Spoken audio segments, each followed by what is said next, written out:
Hello guys, welcome to my mini blog. So সকাল সকাল উঠে চাটা খেয়ে বসে পড়েছি কাজ করতে, মোটর ছুলতে। মা রান্না করবে, সো চলো ছুলে নিই। আর আমি রিসেন্টলি ডিমন স্লেয়ার দেখা শুরু করেছি, সো চলো টিভি দেখতে দেখতে শুরু করা যাক।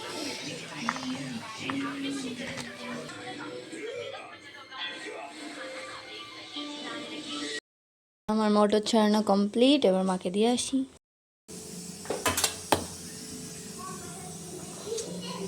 গাইজ এখন বাজে বেলা 11টা, আর আমি খাবার নিয়ে চলেও এসেছি। খাবারে আছে রুটি, পালং শাক।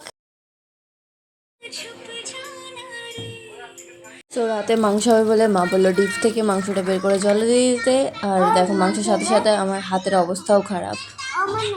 আর কালকে সকালে যেহেতু মাছ রান্না হবে, তাই আজকে সব মাছগুলো কেটে ধুয়ে দেওয়া হয়েছে। তো সন্ধ্যাবেলার চা আমার রেডি, যেটা আমার প্রাণের চেয়ে প্রিয়। সো আজকের জন্য এটুকুই, দেখা হচ্ছে পরের ভিডিও। ততক্ষণের জন্য tata and thanks for watching.